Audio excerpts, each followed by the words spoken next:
and Bones here, and I've been waiting for a while to review the Vortex strikefire just because I wanted to make sure I'd shot it enough to really put out a decent review on it. And honestly, I've shot about 3,300 rounds through this at this point and can't find any real fault in it. So let's talk about what it is. It's a red dot, and let's see, let's turn it on.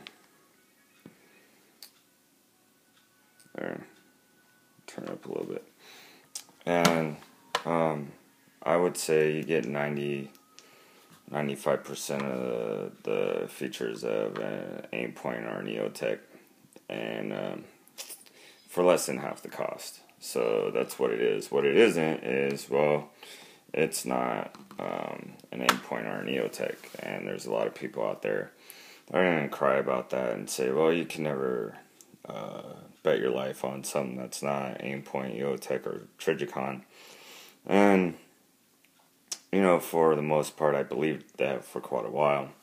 You know, my background, I come from using ACOGs, so to go from, you know, a $1,200 ACOG down to a $170 red dot was quite a jump, but I was building this rifle on a budget, so that, you know, dictated a lot of my decision.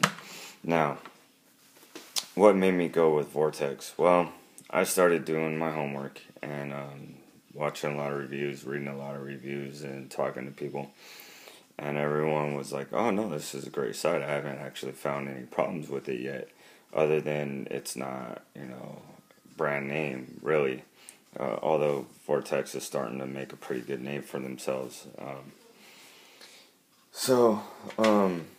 Some of the key features of this thing, besides the fact that it's inexpensive, actually, let's talk about that. There's two versions of this. There's a red dot and then a red and green dot. Now, there are a lot of reports that the green dot version will wash out in direct sunlight. The red dot and the green dot are both. They're just not bright enough. So I've had you know, I bought the red dot and I haven't had any issues with it. So that's what I recommend, just buying the red dot. Don't buy the red and green dot.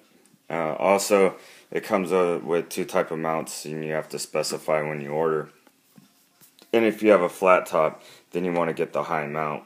And if you have a carrying handle on your rifle, then you want to get the low mount. But the high mount will give you a true co-witness. So that's actually one of the neater features of this is, let's see if we can pull it off here. As you can see, it'll sit right on top of the front sight post. You can't see. Let's flip down the small aperture and turn this down a little bit, since we're indoors anyways, and pop that up, and then you'll be able to see that it actually co-witnesses perfectly, which is a feature I like.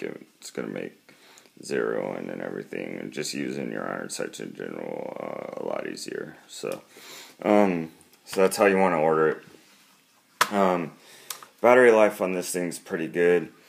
It uses CR2 batteries, and the book states that on high it'll last for 200 hours or 8 days, and on low it'll last for 5,600 hours or 230 days. I've never had to turn it all the way up, so I usually have it just a couple. It's got 10 settings, and I usually have it on 3 or so. And it'll always go back to that when you turn it on and off, or take the battery out and put it back on. That's one thing I like. You can pull the battery and put it back in, and it's gonna hold its zero and everything. But I've accidentally left it on for days at a time, and I'm still on my first battery, and it's been about 8 months. So it's waterproof. I haven't dunked it, but I've been out in the rain and I've shot in the snow with it snowing on me, and I haven't had any issues. So these end caps are kind of they're good enough that, you know, in light rain I didn't have any problem. They're relatively deep. So waterproof, yeah. They're at least water resistant. I'm not gonna actually dunk it to figure out whether, you know, it's truly waterproof up to a couple meters or whatever they say it is.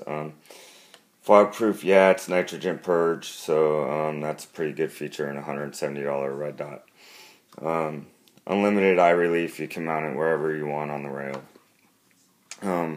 I just kind of went with there. I kind of wish I would have went a little bit forward maybe, but then again, it's a fairly big optic, and having the weight in the middle like that's probably for the best. But they say it's a 4 MOA dot, which means it'll cover a 4-inch area at 100 yards. I routinely shoot an 8-inch plate at 150 yards with no issues. So if it's really a 4 MOA dot, then it works fine. Unless you're gonna be shooting 200-300 yards, I don't think you'll have a problem.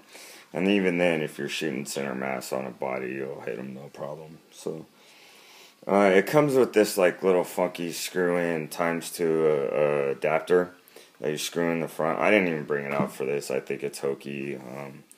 I tried using it. It sticks out about this far, and I don't think it really gives you that much of a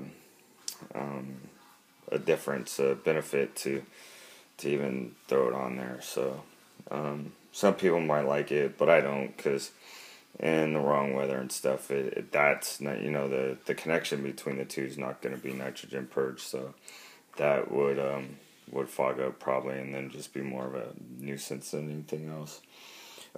It is night vision capable, and that's actually, you know, one issue that other people have had that I actually haven't, is the controls here. See those 3 buttons? The night vision's the furthest one out and the most likely to get hit. So when you hit it, your dot's going to disappear, and some people have, you know, not realized they hit it and then said, oh, well, I had to mess around with the on and off and blah, blah, blah. Look, to turn it off, you actually, let's see if I can do this one. Here we go. To turn it off, you have to hold it down for like 4 seconds to get it to turn off. You're not going to bump that off. See, I'm holding it. I was holding it that whole time. Turn on and hold for off. So you actually have time. The night vision is going to turn it right off. And so if it goes out, the first thing I would do is hit the night vision, and it's probably going to pop right back on. And it'll go right back on to whatever setting you had it on. So that is an issue some people have had. I haven't had any issues whatsoever with this. I do recommend the 6 bolts at the top here. I do recommend, once you have it set and aligned, take them out one by one and you know, Loctite them down. Blue Loctite, not red. But anyways, other than that, the end caps work pretty good. It's half-inch MOA adjustment, you know, clicks or whatever it is. And like I said, it's a true co-witness. It's you know, they say it's 4 MOA. I honestly think it might be a little bit better than that, but it's rugged, it's shockproof. I beat it up pretty good. Like if you can see all these scratches on my rifle, they're not from, you know, hitting it with stuff. It's from banging this thing around. So banging off my gear, banging off the ground, but just getting tossed down on tables. You know, I'm pretty hard on my gear. And for $170, when the cheapest aim point you're gonna get maybe the Pro, which is what, 450 or something. So I have to highly recommend this. Would I run it in Afghanistan or Iraq? I don't know, but on a training rifle, something you're gonna take the range, something for raw. Yeah, I'd definitely use it. If it broke, would I go with Vortex again? Yeah. Would I go with the strikefire again? Most likely. Maybe if I was running a 22 or something, I might try the Spark or something, which is about the same price, but a little bit smaller. I mean, but this has done the job, so I don't have anything negative to say about it actually. But all right, like I said, I went from ACOGs, so my idea of what a red dot should do is pretty high, and but for training purposes, there's no reason to spend the extra money. If you're actually going into some type of combat or something, and you want something that you've seen people blow up and still work, extra money might be worth it at that point. But like I said, you're getting 90% of the features and quality for less than half the price. Alright, if you have any questions, hit me up. Otherwise, I'm out.